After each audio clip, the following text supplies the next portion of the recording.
Saat ku memuji-Mu, Kau bertata di atas pujian.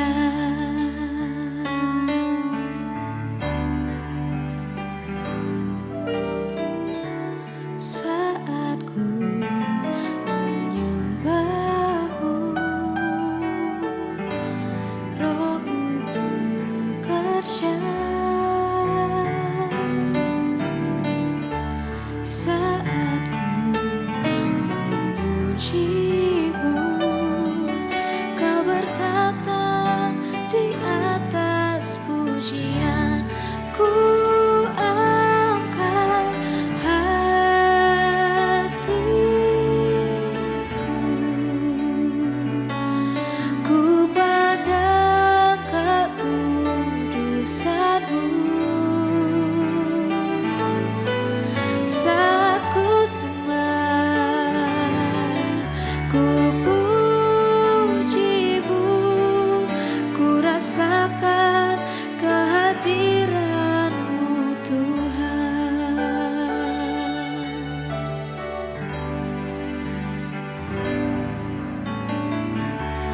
Saat ku menyembah-Mu, Roh-Mu bekerja. Saat ku memuji-Mu, Kau bertata di atas pujian. Ku angkat hatiku, ku pandang kekudusan-Mu. Saat ku sembah, ku puji-Mu, ku rasakan kehadiran-Mu Tuhan. Ku angkat hatiku, ku pandang kekudusan-Mu. Saat ku sembah, ku puji-Mu, ku rasakan kehadiran-Mu Tuhan.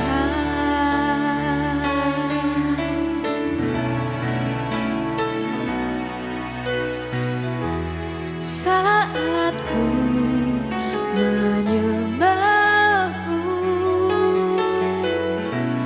Roh-Mu bekerja. Saat ku memuji-Mu, Kau bertata di atas pujian. Ku angkat hatiku, ku pandang kekudusan-Mu. Saat ku sembah, ku puji-Mu, ku rasakan kehadiran-Mu Tuhan. Ku angkat hatiku, ku pandang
sembah, ku pujimu, ku rasakan kehadiran-Mu Tuhan.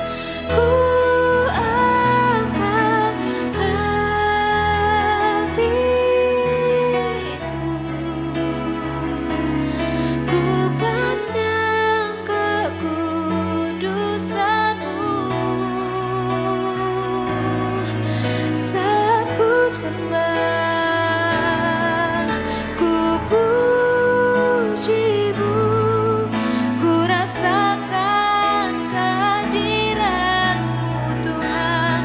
Ku angkat hatiku,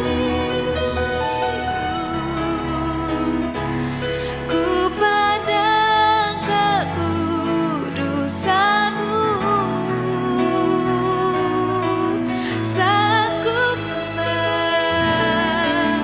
ku pujimu, ku rasakan kehadiran-Mu Tuhan. Ku rasakan kehadiran-Mu Tuhan. Ku rasakan kehadiran-Mu Tuhan.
Saudara yang dikasihi oleh Tuhan, kita mendengar banyak sekali bencana alam terjadi di Indonesia.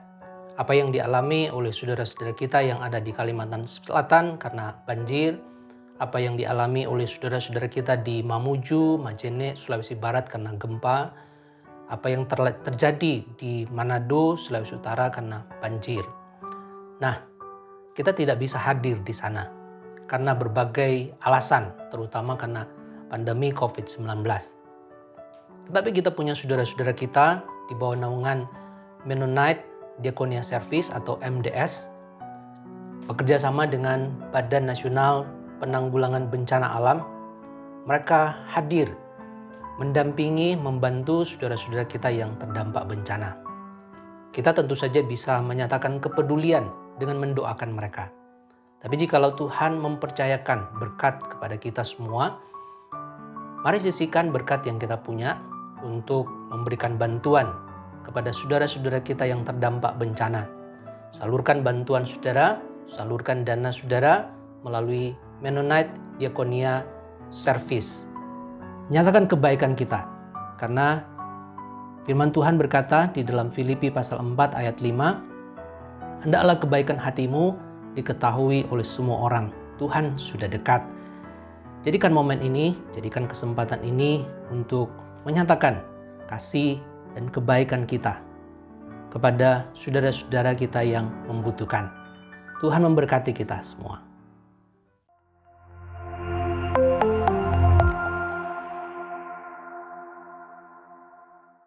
Selamat pagi jemaat yang dikasihi oleh Tuhan, kita bersyukur karena Tuhan sudah menyatakan perlindungan, pertolongan dan penyertaan kepada kita semua sepanjang minggu ini. Kita bersyukur karena hari ini kita diundang dan diajak untuk datang beribadah kepada Dia. Datanglah dengan penuh sukacita bahwa hidup kita menjadi ibadah dan sekaligus persembahan yang kudus di hadapan Tuhan. Dan kebaktian kita pada pagi hari ini memperingati Minggu Persekutuan Anak Baptis sedunia. Kita mulai, kita alaskan dan kita persembahkan di dalam nama Allah Bapa, Allah Anak, dan Allah Roh Kudus. Dan turunlah atas kita semua anugerah dan sejahtera di dalam nama Allah Tritunggal. Amin. Mulia bagi Bapa, bagi Anak serta Roh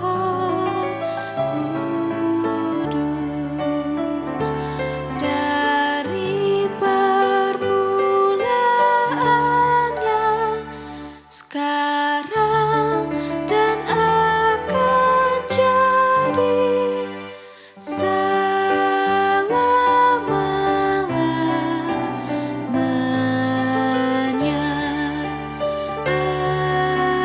Amin. Dan dengarkanlah nats pembimbing di dalam ibadah kita pada pagi hari ini yang terambil di dalam Wahyu pasal 3 ayat yang kelima. Demikian bunyi firman Tuhan. Barang siapa menang, ia akan dikenakan pakaian putih yang demikian. Aku tidak akan menghapus namanya dari kitab kehidupan, melainkan aku akan mengaku namanya di hadapan Bapa-Ku dan di hadapan para malaikatnya. Amin, amin, amin. Amin, amin, amin.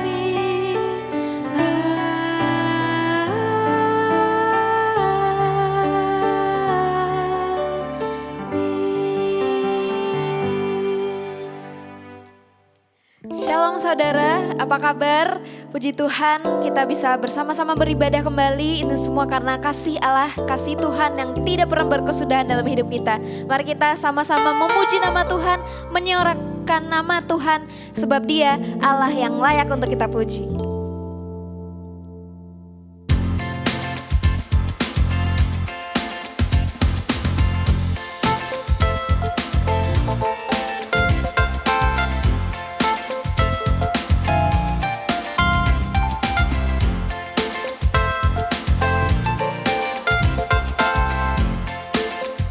Sama-sama pujikan kasih Allah. Kasih Allah tak berkesudahan, selalu baru setiap pagi. Rahmat-Nya pun tak pernah berakhir seumur hidupku. Kasih Allah. Kasih Allah tak berkesudahan, selalu baru setiap pagi. Rahmat-Nya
Terima kasih Tuhan untuk kasih setia-Mu Tuhan yang tidak pernah habis dalam hidup kami.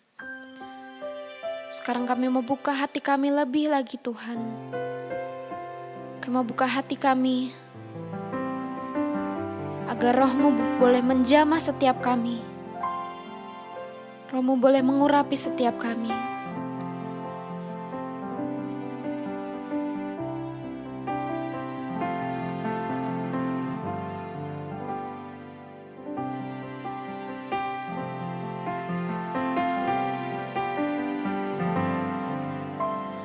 Roh-Mu yang hidup penuhiku, mengalir dalamku.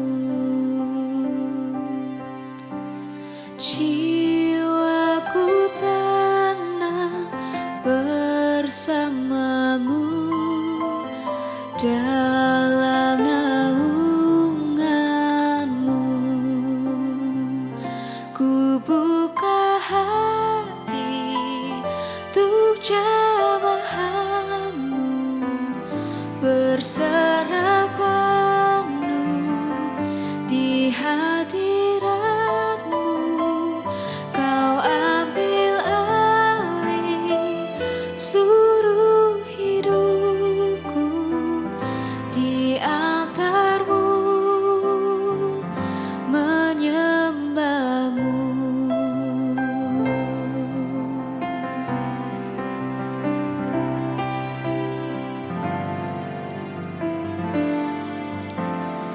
Roh-Mu yang kudus, pulihkanku. Engkaulah damaiku. Ku hidup oleh anugerah-Mu yang menyertaiku, yang menyertaiku, yang menyertaiku. Ku buka hati untuk jamahan-Mu, berserah penuh di hadirat-Mu. Kau ambil alih seluruh hidupku di altar-Mu, menyembah-Mu. Kami buka hati kami, ku buka hati untuk jamahan-Mu, berserah penuh di hadirat-Mu. Kau ambil alih seluruh hidupku di altar-Mu, menyembah-Mu.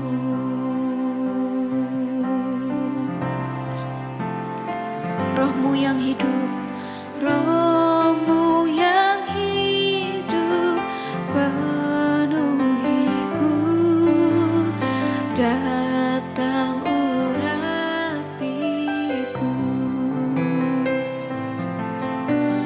Ku siap terima kuasa-Mu, hidupku bagi-Mu. Ku buka hati untuk jamahan-Mu, berserah penuh di hadirat-Mu. Kau ambil alih seluruh hidupku di altar-Mu, menyembah-Mu. Kami buka hati kami,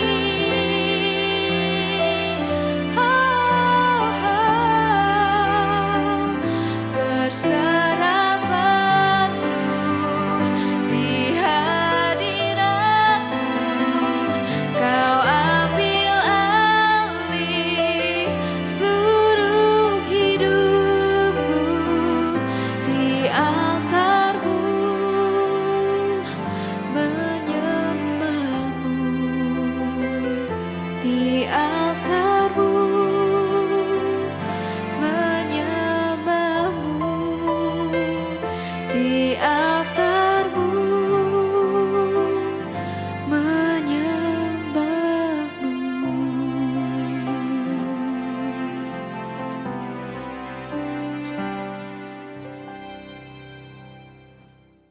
Shalom, Ibu Bapak sekalian. Sebelum kita memulai mendengar sabda Tuhan, mari kita menyatukan hati kita di dalam doa. Mari kita berdoa. Ya Bapa di dalam kerajaan surga, kami mengucap syukur atas penyertaan-Mu dari minggu lalu sampai hari Minggu ini. Kami boleh berkumpul bersama keluarga kami, anak-anak kami, orang tua kami, ataupun pasangan kami. Ya Tuhan, waktu yang Kau berikan kepada kami itu sungguh amat baik. Sekarang kami akan bersama-sama mendengar sabda firman-Mu. Kiranya kami boleh mendengarnya, menaruhnya, dan menanamnya di hati kami agar berbuah. Dan kiranya kehidupan kami pun boleh menjadi berkat bagi orang sekitar kami. Amin. Ya, Ibu Bapak sekalian, Shalom. Selamat hari Minggu untuk Ibu Bapak, teman-teman, dan adik-adik sekalian. Apa kabarnya di minggu kali ini? Pasti sudah banyak peristiwa yang kita alami dan sudah banyak momen-momen yang telah kita tangkap selama 1 minggu ini. Ya, saya mau tanya, bagaimana kabar kita semua? Bagaimana kabar Ibu Bapak, teman-teman, dan adik-adik? Saya yakin dan percaya Ibu Bapak, kita semua dalam penyertaan dan kebaikan Tuhan. Pada minggu hari ini kita mau belajar mengenai bukan semata penampilan. Nah, sebelum kita belajar bersama-sama Ibu Bapak, mari kita lihat beberapa gambar ini. Ya, pada gambar yang pertama ini Ibu Bapak, kita bisa melihat ada Mark Zuckerberg. Mark Zuckerberg kita pasti sudah mengetahuinya. Ia adalah pendiri Facebook. Bahkan dia sudah disebut jutawan, bahkan miliarder.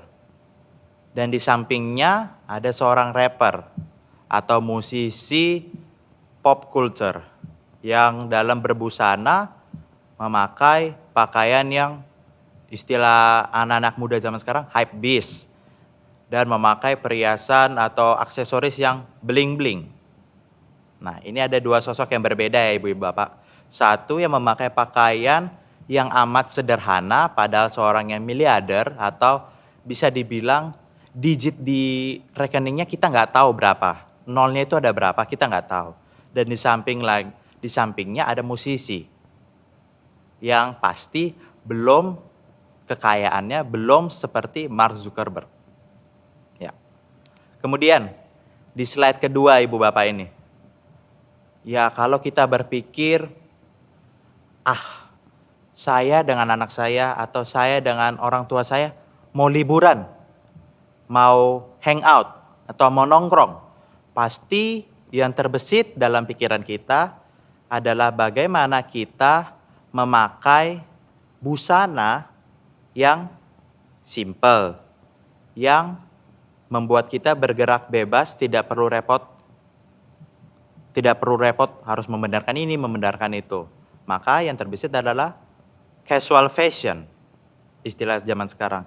Yang bisa dibilang seperti di gambar ini, kalau cowoknya bisa pakai jaket, dalamnya kaos putih polos, dan celana jeans. Begitupun dengan perempuan, ya casual fashion itu bebas dan tidak terbatas Ibu Bapak.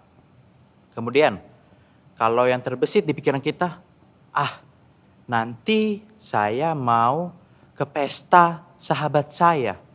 Atau saya menghadiri pernikahan pimpinan saya. Maka yang terbesit di pikiran kita adalah bagaimana kita memakai busana yang mewah dan elegan. Contohnya kalau para pria memakai jas atau tuxedo, sementara wanita dalam gambar ini memakai dress yang panjang, yang memperlihatkan lekuk tubuhnya atau yang membuat ya karisma perempuan atau lelaki itu ya semakin tinggi. Sekarang kalau kita tanya lagi, terus kalau mau ke gereja bagaimana? Nah, ke gereja lain lagi Ibu Bapak, teman-teman sekalian. Dahulu kalau kita lihat busana orang-orang untuk datang beribadah di gereja, apalagi zaman-zaman Amerika pada zaman dahulu ataupun orang-orang di Eropa memakai pakaian yang sangat-sangat formal. harus pakai jas, yang seorang istri harus pakai pakaian yang sangat formal, rapi, nggak boleh terlihat lekuk tubuhnya atau ada yang bahan-bahan bajunya yang kurang, jadi harus benar-benar rapi. Sementara di zaman ini, sekarang ini, ketika orang berpikir ingin ke gereja, maka gaya berpakaiannya itu sungguh-sungguh amat bebas. Kalau yang muda-mudi sekarang bisa hanya memakai kaos, habis itu jaket, atau mungkin pakai kemeja flanel, atau kotak-kotak, dan lain sebagainya. Nah, ibu bapak sekalian, kita pasti menyadari bahwa setiap pribadi kita memiliki ukuran atau standar dalam berpakaian. Ya kan? Jadi misalnya saya punya standar A, ibu bapak punya standar B. Dan itu yang membuat kita berbeda dalam berpakaian. Makanya kalau dalam dunia berbusana atau dunia fashion itu istilahnya nggak terbatas. Kita bisa campur sini, campur sana, apalagi zaman sekarang ini. Tetapi yang menjadi pertanyaan bagi kita adalah apakah penampilan kita itu menjadi hal penting? Dan kemudian kalau kita pikir itu penting, pertanyaan selanjutnya adalah apakah penampilan kita menjadi hal utama atau yang terutama untuk kita? Karena hari-hari ini banyak orang yang menghabiskan waktunya hanya untuk memikirkan pakaiannya. Maka dari itu saya mau tanya kepada ibu bapak. Tadi pertanyaan pertamanya, apakah cara berpakaian kita atau fashion kita itu penting? Kalau menurut ibu bapak penting. Dan apakah cara berpakaian kita itu menjadi hal yang paling utama dalam hidup kita? Nah, untuk menjawab pertanyaan ini ibu bapak, kita akan mau membaca dari Wahyu 3 ayat 1 sampai 6. Wahyu 3 ayat 1 sampai 6 berkata demikian. Kepada jemaat di Sardis, dan tuliskanlah kepada malaikat jemaat di Sardis, inilah firman Dia yang memiliki ketujuh roh Allah dan ketujuh bintang itu. Aku tahu segala pekerjaanmu. Engkau dikatakan hidup, padahal engkau mati. Bangunlah dan kuatkanlah apa yang masih tinggal yang sudah hampir mati. Sebab tidak satu pun dari pekerjaanmu aku dapati sempurna di hadapan Allahku. Karena itu ingatlah bagaimana engkau telah menerima dan mendengarnya. Turutilah itu dan bertobatlah. Karena jikalau engkau tidak berjaga-jaga, aku akan datang seperti pencuri, dan kau tidak tahu pada waktu manakah aku tiba-tiba datang kepadamu. Tetapi di Sardis, ada beberapa orang yang tidak mencemarkan pakaiannya. Mereka akan berjalan dengan aku dalam pakaian putih, karena mereka adalah layak untuk itu. Barang siapa menang, ia akan dikenakan pakaian putih yang demikian. Aku tidak akan menghapus namanya dari kitab kehidupan, melainkan aku akan mengaku namanya di hadapan Bapa-Ku dan di hadapan para malaikatnya. Siapa bertelinga, hendaklah ia mendengarkan apa yang dikatakan Roh kepada jemaat-jemaat. Sekali lagi saya mau tekankan, siapa bertelinga, hendaklah ia mendengarkan apa yang dikatakan Roh kepada jemaat-jemaat. Amin, Ibu Bapak. Ya, kita tadi telah membaca ke-6 ayat dari Wahyu pasal 3 ini. Ayat ini menceritakan mengenai jemaat di Sardis. Nah, sebelum kita lebih mendalami lagi bagaimana kehidupan jemaat di Sardis, alangkah baiknya kita mengetahui secara umum terlebih dahulu, ya, jemaat-jemaat, ketujuh jemaat yang ada di Wahyu. Tepatnya dari Wahyu pertama hingga Wahyu pasal 3 ini. Menceritakan ada 7 jemaat yang berada di Asia kecil ini.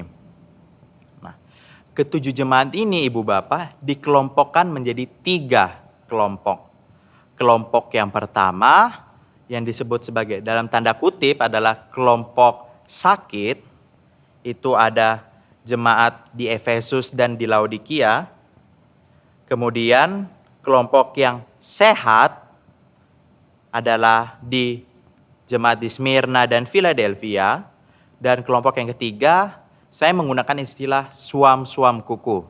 Dalam arti jemaat ini enggak baik-baik banget, enggak buruk-buruk banget, berada di posisi tengah-tengah. Ini yang termasuk dalam golongan ini adalah jemaat di Pergamus, Tiatira, dan Sardis. Nah, kenapa dikelompokkan menjadi 3 kelompok? Ya, hal ini karena bagi Wahyu dikelompokkan karena kehidupan bergereja mereka. Yang sakit tadi, saya katakan sakit karena kehidupan bergereja mereka itu mengenaskan. Banyak penyimpangan-penyimpangan yang mereka lakukan tanpa mereka sadar betul apakah itu salah. Enggak, mereka enggak pikir itu salah, makanya mereka terus melakukannya. Dan ditambah lagi, ya hampir semua jemaatnya itu melakukan hal yang demikian. Itu jemaat yang sakit. Kalau jemaat yang sehat seperti di Smyrna dan Philadelphia, kehidupan bergerejanya mereka itu baik. Mereka bergereja, mereka mempraktikkan firman Tuhan, dan mereka menghidupinya. Nah, di golongan ketiga ini, yang di tengah-tengah ini, yang juga berbahaya juga seperti jemaat-jemaat yang sakit, ya ini karena mereka ada yang melakukan penyimpangan-penyimpangan. Banyak yang melakukan penyimpangan-penyimpangan. Tetapi ada juga beberapa yang menghidupi firman Tuhan, tetapi jumlahnya lebih sedikit dibandingkan mereka yang melakukan penyimpangan-penyimpangan. Makanya termasuk dalam golongan yang suam-suam kuku, istilah yang saya gunakan. Setelah kita mengetahui latar belakangnya Ibu Bapak, pertanyaannya, mengapa jemaat di Sardis dikatakan suam-suam kuku? Suam-suam kuku ini terdapat di Wahyu 3 ayat 16 Bapak Ibu Bapak. Yang dikatakan, jadi karena engkau suam-suam kuku dan tidak dingin atau panas, aku akan memuntahkan kau dari mulutku. Bagi saya, suam kuku ini adalah posisi, kondisi kehidupan bergereja kita yang sebenarnya abu-abu, nggak jelas. Kadang kita berbuat baik, tapi dengan cepat kita berbuat dosa lagi. Ya, itu kehidupannya itu naik turun gitu. Maka di sini pertanyaan buat kita, kenapa sih orang-orang di sana di Sardis disebut sebagai orang-orang yang suam-suam kuku kehidupannya? Ya. Ada beberapa penyebab atau alasan atau faktor yang menyebabkan mereka berada di posisi suam-suam kuku. Yang pertama, kota Sardis, kota yang saat ini menjadi fokus belajar kita hari ini, adalah kota yang kehidupan perdagangannya itu amat sangat kuat dan lancar. Maka dari itu kehidupan mereka di sana makmur. Karena kemakmuran inilah yang membuat kehidupan mereka nyaman dan aman. Itu. Kemudian karena kemakmuran ini juga ditambah adanya penyembahan berhala, khususnya penyembahan kepada Dewi Shibel. Itu Ibu Bapak. Dewi Shibel ini dikatakan sebagai Dewi Agung atau ibu daripada dewa-dewi. Ia pemberi kehidupan sekaligus yang memelihara kehidupan ini. Nah, posisi suam kuku ini terjadi karena 2 faktor ini Ibu Bapak. Satu, tadi saya sudah katakan, karena kemakmuran, kehidupan mereka yang tidak lagi dalam ambang kesusahan, maka dari itu mereka fokusnya kepada dirinya sendiri. Karena mereka sudah nyaman nih, ya aku sudah sukses, sudah berhasil kehidupanku, lantas ya mereka tidak ada lagi terbesit di pikirannya untuk bergantung kepada Tuhan. Dan juga karena budaya mereka lebih menyembah kepada Shibel. Shibel itulah yang mereka pikir yang memberi kehidupan kepada mereka. Begitu Ibu Bapak. Nah, sekarang selanjutnya setelah kita mengetahui, oh ternyata ini faktor penyebab jemaat di Sardis itu dikatakan suam-suam kuku. Sekarang apa pesan Tuhan? Apa pesan Tuhan untuk jemaat di Sardis? Yang pertama Ibu Bapak, Tuhan menyatakan engkau dikatakan hidup, padahal engkau mati. Secara jelas, sekali lagi saya mau katakan, Tuhan itu menyatakan kepada jemaat di Sardis, engkau dikatakan hidup, padahal engkau mati. Tuhan menyatakan kalimat itu bukan karena hoax, Ibu Bapak. Bukan tanpa sebab. Tetapi dia melihat faktanya dan memang benar demikian. Jemaat Sardis saat itu menjalankan kegiatan peribadahan, menjalankan atau kita samakan konteksnya sekarang, datang ke gereja sebagai rutinitas belaka. Dalam artian, menurut mereka, ya ke gereja itu sudah seperti jadwal. Jadi kegiatan yang biasa banget bagi mereka. Tanpa mereka memaknai secara sungguh-sungguh beribadah itu seperti apa. Dengan kata lain, jemaat di Sardis ini hanya pencitraan. Sewaktu mereka beribadah, mereka hanya pencitraan. Karena ketika mereka beribadah, dan setelah beribadah, mereka langsung melupakan segalanya itu. Dan mereka kembali lagi fokusnya ke dirinya mereka masing-masing. Dan tidak menghidupi firman Tuhan yang ada. Dan yang kedua, Ibu Bapak, Tuhan setelah dia menyatakan bahwa engkau itu mati. Itu kan, akhirnya tadi engkau mati. Dia udah menyatakan hal itu. Tetapi jemaat di sana pun demikian belum mendengarkan dan belum berbalik kepadanya. Maka dari itu, langkah kedua yang dilakukan oleh Tuhan adalah ia mengingatkan jemaat di Sardis untuk bangunlah. Bangunlah. Bangunlah di sini Ibu Bapak. Lebih ditekankan bukan dalam artian yang dari tidur terus bangun, enggak. Tapi bangunlah di sini adalah untuk mengingatkan mereka sebagai berhati-hatilah. Jemaat di Sardis diingatkan Tuhan untuk berhati-hatilah. Berhati-hatilah karena mayoritas masyarakat atau jemaat di Sardis pada saat itu, ya seperti yang tadi saya bilang, fokusnya hanyalah dirinya sendiri. Fokusnya hanyalah aku. Tanpa berpikir apa yang patut mereka lakukan untuk memuaskan Allah. Itu. Apa sih yang mau kita persembahkan untuk Tuhan? Itu enggak ada.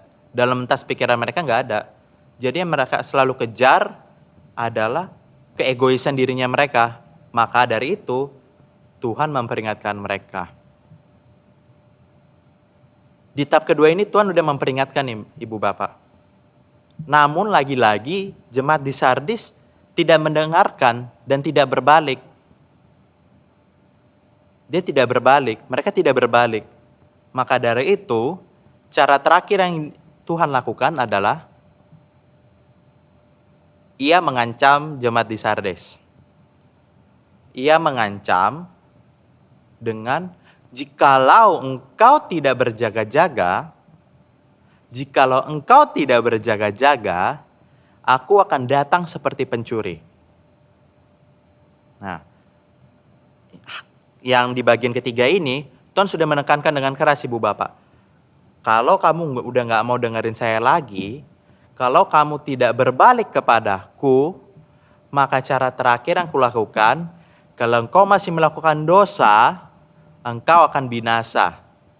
Tetapi kalau engkau sudah tahu kesalahanmu apa, kau sudah tahu masa lalumu seperti apa, dan kau berbalik kepadaku, maka Tuhan memberikan hadiah, Ibu Bapak sekalian. Hadiahnya terdapat dalam ayat yang keempat dan kelima. Dikatakan bahwa di Sardis itu ada yang masih berpakaian putih. Putih di sini bukan berbicara mengenai orang yang sama sekali tidak pernah melakukan dosa, Ibu Bapak. Tetapi putih di sini ditujukan kepada mereka yang masa lalunya buruk, tetapi kembali kepada Allah, berbalik kepada Allah, dan melakukan setiap firman Tuhan. Itulah yang disebut orang-orang yang berpakaian putih. Dan ketika mereka berbalik kepada Tuhan, tadi dijelaskan, mereka akan berjalan bersama-sama dengan Tuhan. Dan nama mereka, lebih hebatnya lagi, dicatat dalam kitab kehidupan. Dan bahkan lebih hebatnya lagi, ya Tuhan Yesus, ya dia seperti menggandeng kita dan memperkenalkan kita di depan Bapa semesta alam, di depan para malaikat-malaikatnya.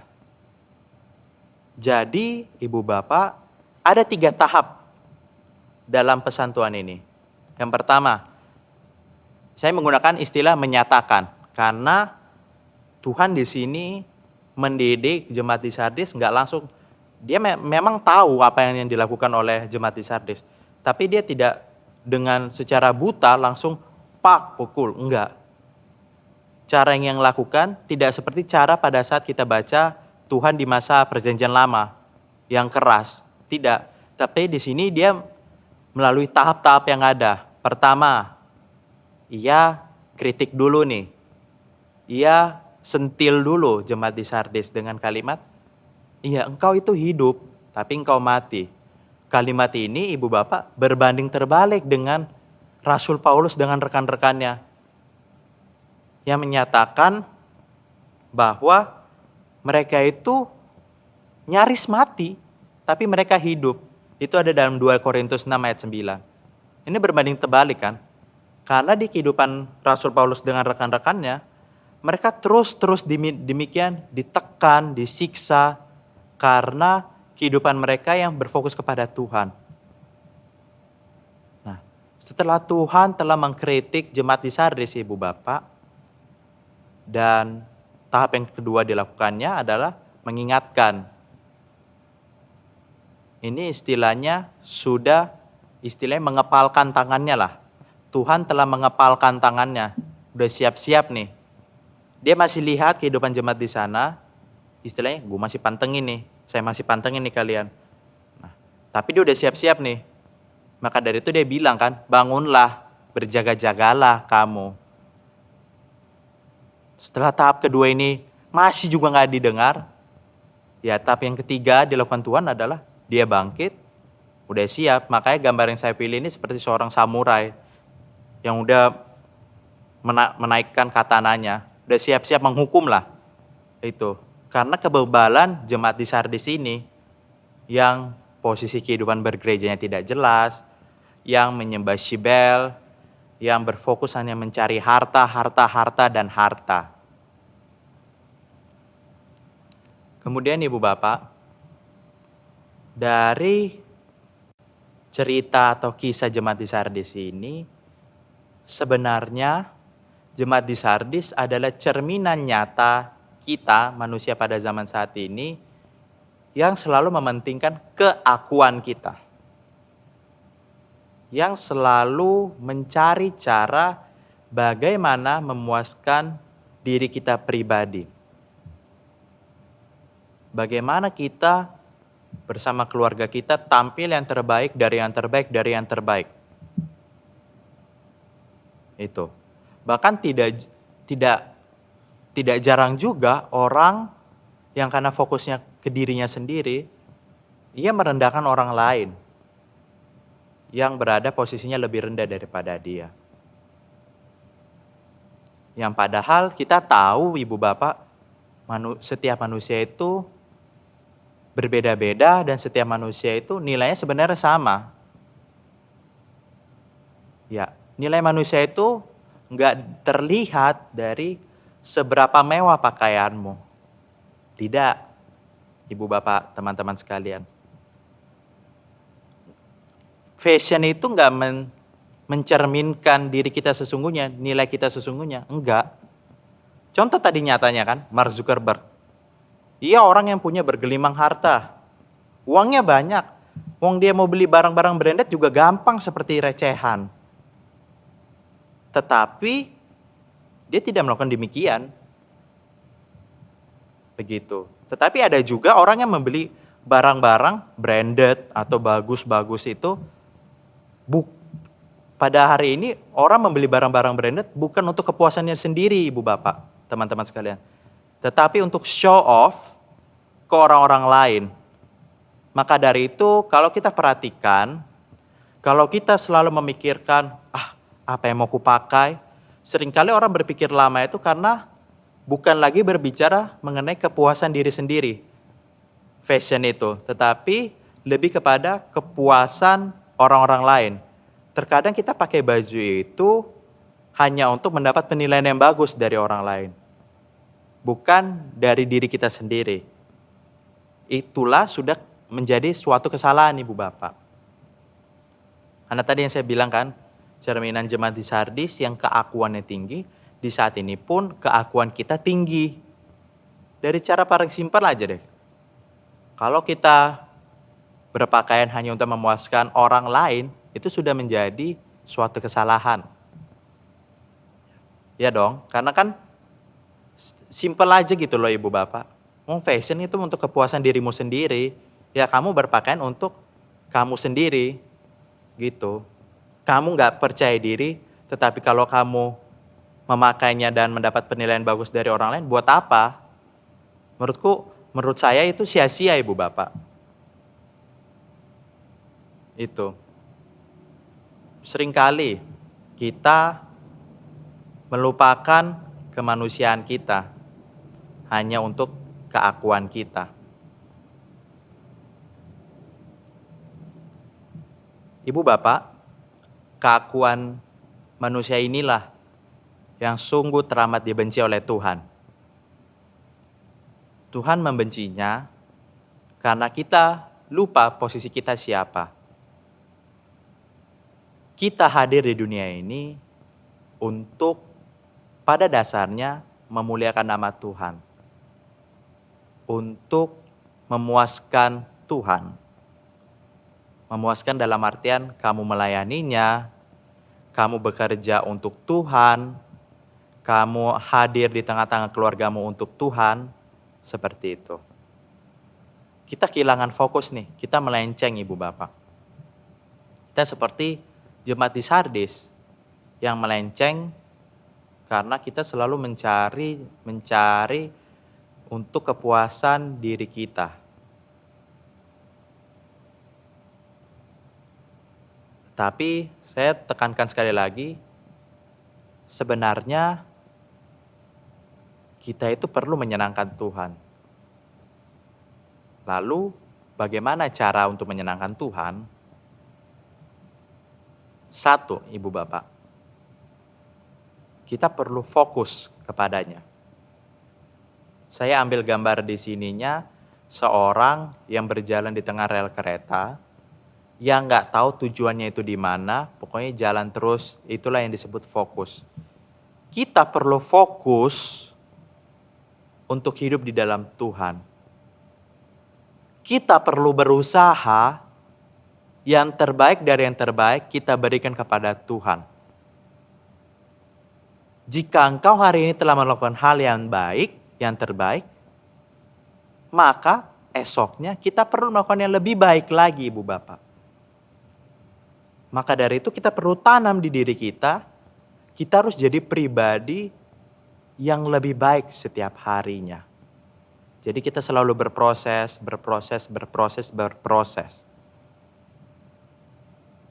Dan setelah kita fokus, kita berusaha terus-menerus, kita juga tanamkan di diri kita, habiskanlah waktu kita ini, kehidupan kita ini untuk memuliakan Tuhan. Banyak caranya Ibu Bapak. Engkau gak perlu menyatakan kepada teman-temanmu, aku ini pengikut Tuhan. Enggak. Itu omong kosong kalau kita bilang di depan halayak ramai, tetapi nyatanya di waktu yang bersamaan kita gak menghidupinya, kita gak mempraktekannya hanya di bibir kita. Itu omong kosong. Yang Tuhan mau itu ya kamu berbicara sedikit, bertindak banyak. Itu. Dari jemaat di Sardis ini, yang menjadi cerminan kita perlu berbalik Ibu Bapak. Yang kita sudah jalan ke kiri, kita perlu berbalik ke kanan. Yang tadinya kita mundur terus, kita perlu maju bersama-sama Tuhan. Cerita jemaat di Sardis ini sebenarnya kita banget yang selalu memperhatikan penampilan. Wujud kita, pakaian atas kita, pakaian bawah kita, sepatu apa yang kita pakai, jam tangan apa yang kita pakai. Tanpa kita sadari sebenarnya Tuhan tuh gak meminta penampilan kita yang itu. Tidak. Tetapi dia meminta penampilan yang dalam diri kita. Integritas kita. Kejujuran hati kita. Ketulusan hati kita. Kesucian diri kita, kehidupan kita, inilah penampilan rohani kita, inilah yang dia mau, ibu bapak teman-teman sekalian. Dia nggak mau, dia nggak butuh penampilan duniawi kita. Nggak penting bagi dia itu. Nggak penting. Karena tuh tadi kan sudah saya tekankan sekali lagi nih ya ibu bapak. Ada banyak orang miliarder mampu membeli barang-barang branded, tetapi menurut mereka itu nggak penting-penting banget. Ya, Tuhan pun dari awal sudah berkata demikian. Penampilan luarmu itu nggak penting ibu bapak. Penampilan luar kita itu nggak penting. Memang ketika kita ke gereja, kita memang punya standar, kita juga punya di pikiran logis kita, oh iya kalau ke gereja harus pakaian yang rapi, harus pakaian yang nggak lusuh. Memang seperti itu ibu bapak. Tetapi kalau memang apa yang kita miliki pakaian yang sederhana itu aja, ya sudah pakai. Kita nggak perlu memuaskan orang lain untuk datang ke gereja ini hanya untuk memuaskan orang lain, enggak. Kita datang ke gereja ini untuk melayani Tuhan, untuk memuaskan hati Tuhan. Begitu ibu bapak. Ya memang juga disadari kalau sebagai hamba Tuhan, ya kita juga punya standarnya tersendiri. Tetapi toh standar itu nggak bisa kita samakan untuk semua orang. Begitu. Maka dari itu ibu bapak, untuk menutup khotbah saya di minggu kali ini, saya mau menyatakan penampilan duniawi kita ini nggak akan membawa kita kepada kemenangan, tapi kalah. Namun penampilan surgawi kita, integritas hidup kita, kesucian kehidupan kita, ketulusan hati kita, dan kita menyerahkan diri kita secara utuh untuk berfokus kepada Tuhan, itulah penampilan yang akan membawa kita kepada kemenangan. Jadi ibu bapak, teman-teman, adik-adik, sadarilah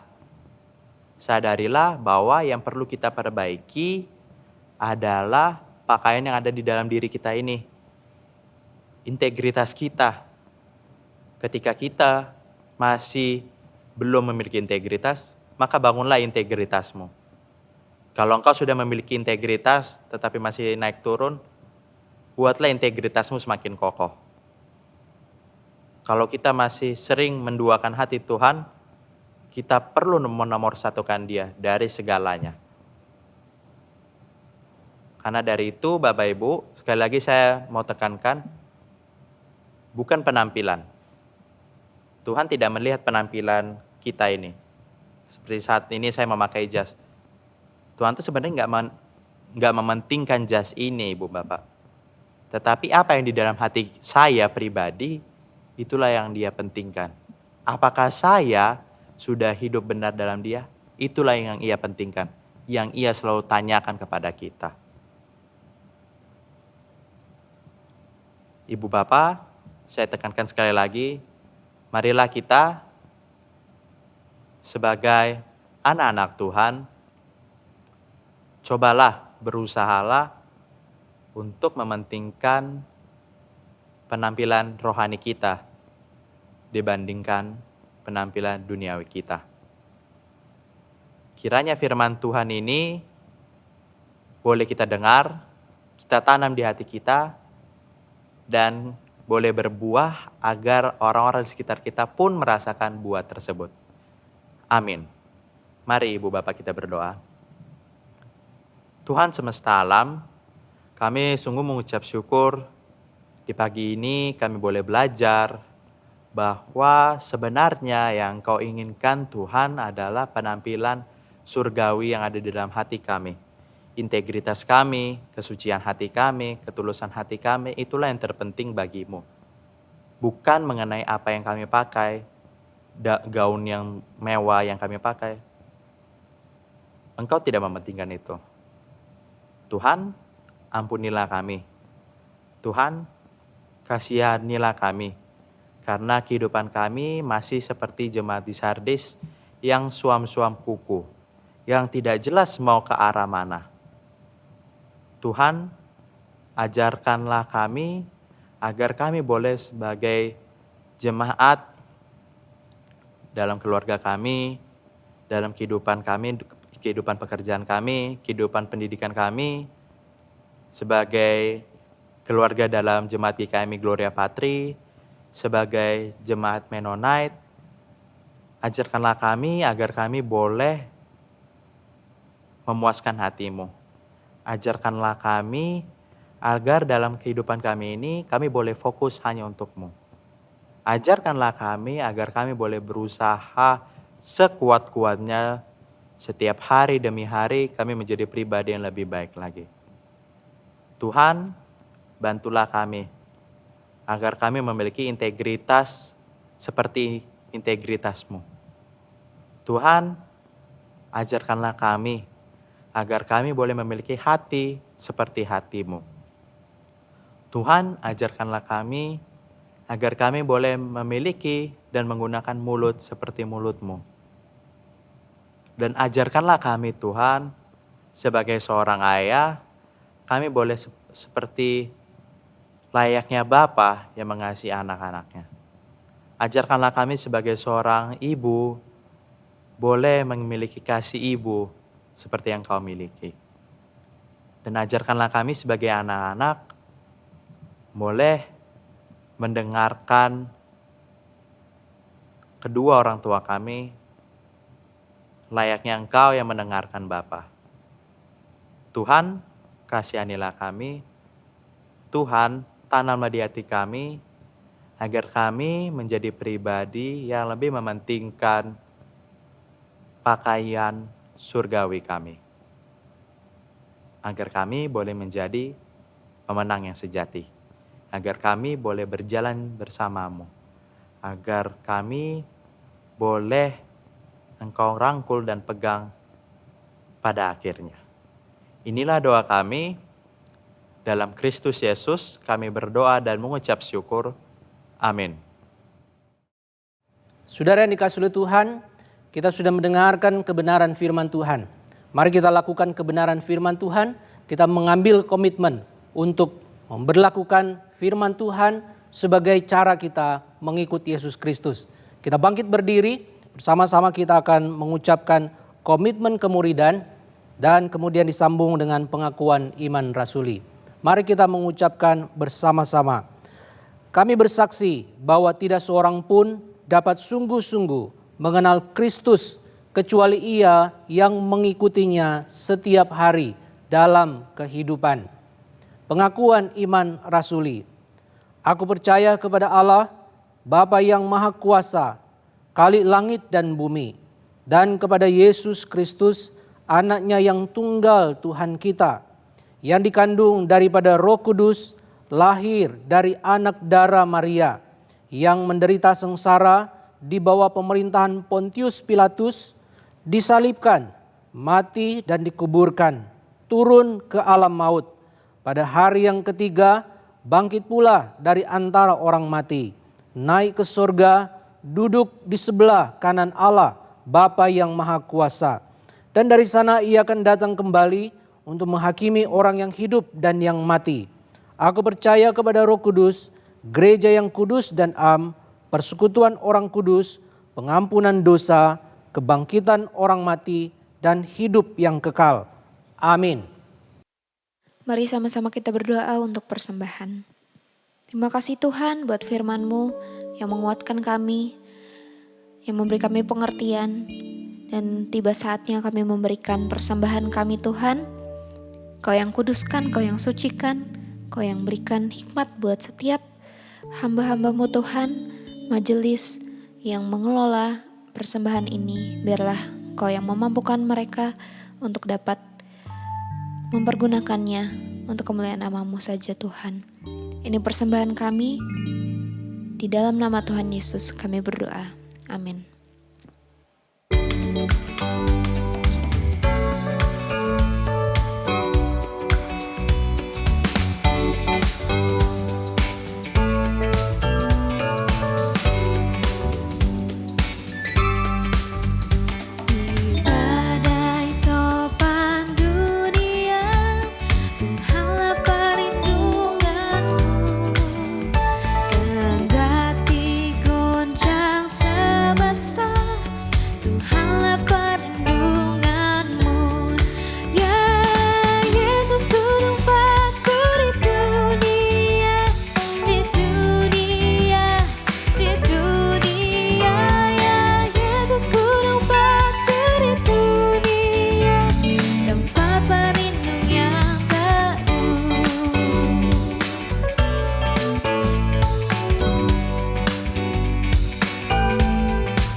Jemaat yang dikasihi oleh Tuhan, mari kita datang kepada Tuhan untuk menaikkan beberapa pokok doa syafaat kita. Mari kita tunduk kepala, kita berdoa. Bapa kami yang bertahta di dalam kerajaan surga, kami bersyukur karena pada minggu ini kami boleh memperingati Minggu Persekutuan Anabaptis sedunia. Kami bersyukur ya Tuhan, bagaimana gereja-gereja Tuhan di seluruh dunia di bawah naungan Persekutuan Anabaptis boleh merayakan ibadah. Kami berdoa menyerahkan ke dalam tangan Tuhan. Biarlah setiap gereja Tuhan boleh menyatakan terang Tuhan, kasih Tuhan dimanapun mereka berada. Gereja-gereja Tuhan, Mennonite seluruh dunia boleh bersama-sama menjadi kaki dian yang ditancapkan, yang memberikan terang, memberikan pengaruh, memberikan faedah manfaat dimanapun mereka berada. Setiap hamba Tuhan, setiap jemaat Tuhan, biarlah dipakai oleh Tuhan. Jadikan terang dimanapun mereka berada. Kami serahkan ke dalam tangan Tuhan, Engkau memakai gereja-gereja Tuhan ini, dan kiranya di tengah-tengah situasi yang sulit, yang sukar, disitulah gereja dipanggil untuk membawa terang. Disitulah gereja-gereja Tuhan boleh menyatakan kasih Kristus, memberikan jawab atas setiap persoalan yang ada. Terima kasih Tuhan, terima kasih. Kami juga berdoa menyerahkan ke dalam tangan Tuhan untuk situasi bangsa dan negara kami. Kami berdoa untuk pemerintah, untuk presiden, wakil presiden, jajaran menteri yang ada sebagai pemangku kebijakan. Mereka diberikan hikmat oleh Tuhan untuk menghasilkan keputusan-keputusan yang tepat, keputusan-keputusan yang memberikan kesejahteraan bagi seluruh warga negara Indonesia. Berikan kesehatan dan kekuatan kepada Presiden kami, Bapak Jokowi. Terima kasih Tuhan untuk kota kami di mana kami berada. Engkau juga memberkati, Engkau juga menolong setiap pejabat yang ada di kota kami. Mereka pun boleh melakukan tugas dan kewajiban mereka dengan baik dan benar. Bapa di dalam surga, kami juga datang kepadamu, kami menyerahkan untuk setiap jemaat kami. Mereka yang saat ini sedang sakit di dalam kelemahan tubuh mereka. Mereka membutuhkan uluran tangan Tuhan, membutuhkan pertolongan daripada Tuhan. Bagi jemaat kami yang terpapar dengan COVID-19, mari Tuhan yang jamah, Tuhan yang pulihkan. Berikan kepada mereka iman, berikan kepada mereka pengharapan, berikan kepada mereka kasih yang sungguh kepada Tuhan. Mereka percaya bahwa Tuhan tidak meninggalkan mereka. Kami berdoa menyerahkan juga setiap jemaat dalam kesulitan, kesusahan yang mereka hadapi saat ini. Biar Tuhan juga yang hadir di dalam persoalan mereka. Mereka tetap melihat kepada Tuhan. Engkau memberikan jalan keluar atas setiap persoalan yang mereka hadapi. Terima kasih Tuhan. Kami hanya menyerahkan seluruh perjalanan hidup kami hanya ke dalam tangan Tuhan. Di dalam nama Tuhan Yesus Kristus, Tuhan dan Juru Selamat kami yang hidup, kami sudah berdoa dan bersyukur. Haleluya. Amin.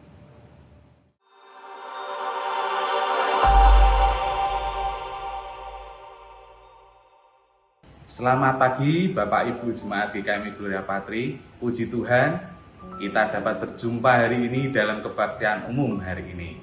Saya percaya kita semua tetap di dalam penyertaan Tuhan dan tetap setia beribadah dimanapun Bapak dan Ibu berada. Berikut saya akan sampaikan informasi untuk jemaat sebagai berikut. Yang pertama, kami mengundang jemaat kelompok Bethlehem dan Yerusalem untuk bergabung dalam persekutuan kelompok pada hari Selasa 2 Februari 2021 pukul 7 malam via Zoom. Link akan dibagikan di grup info jemaat. Yang kedua, Komisi Perempuan mengundang jemaat perempuan untuk bergabung dalam KTB yang akan dilaksanakan via Zoom pada hari Rabu 3 Februari 2021 pukul 5:30 sore. Yang ketiga, hamba Tuhan, Majelis Jemaat dan Jemaat GKMI Gloria Patri turut bersimpati atas berpulangnya Bapak Henrikus Heri Budianto Santoso Angkok Jiang pada hari Senin 25 Januari 2021 dalam usia 68 tahun. Almarhum adalah kakak dari Bapak Subur Wijoyo. Jenazah telah dikremasi pada hari Rabu 27 Januari 2021.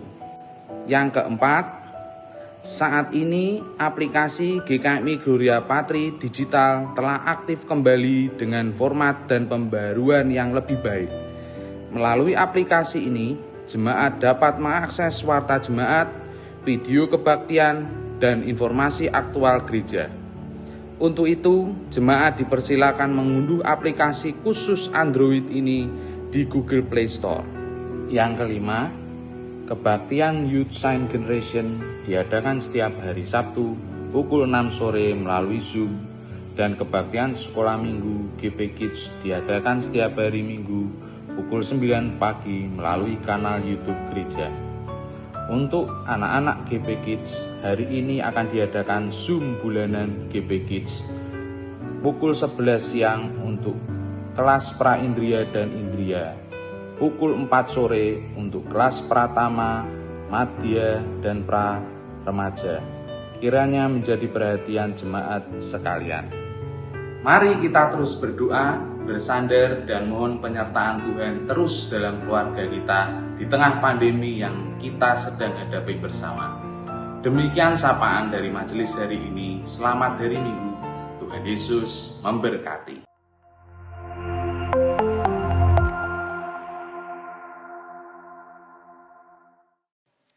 Mari saudara kita akhiri ibadah pada hari ini dengan penuh keyakinan penuh kepada Tuhan dan harapan penuh kepada Tuhan bahwa hanya Dia Tuhan yang menjadi sumber perlindungan kita. Kita mau sama-sama pujikan lagu ini kembali di badai topan dunia, Tuhanlah perlindunganmu.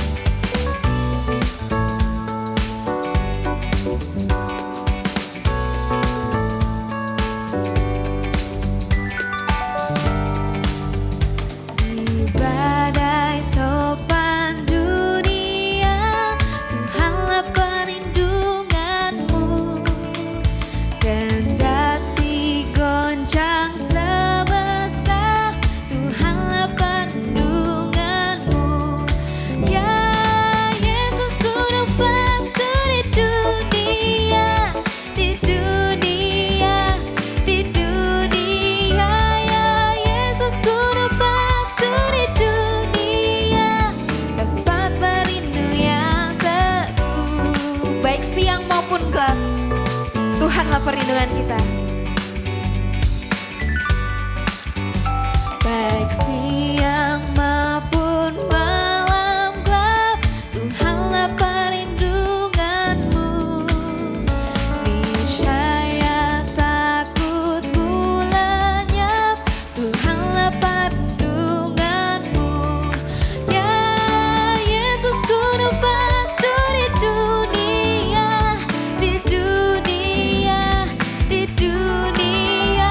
Ya Yesus guru batu di dunia, tempat berlindung yang teguh.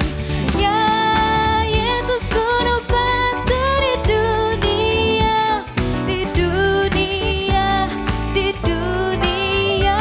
Ya Yesus guru batu di dunia, tempat berlindung yang teguh, tempat berlindung yang teguh, tempat berlindung yang teguh.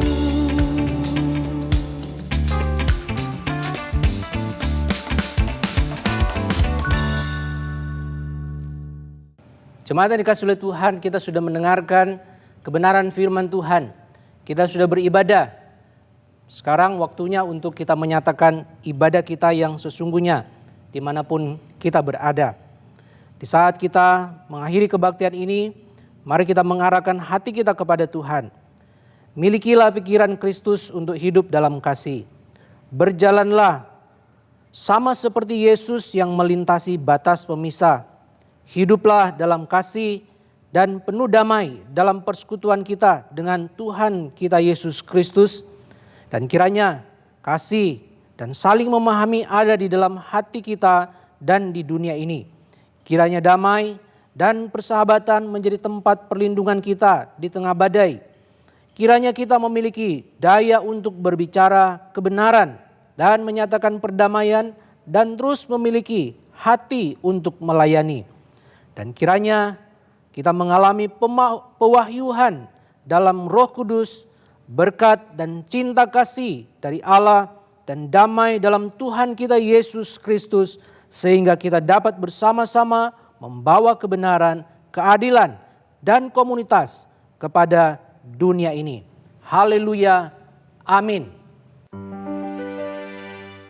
Kepada Allah beri puji, semua makhluk di bumi, padanya ku beri pujian. Bapa, Anak, dan Roh Suci.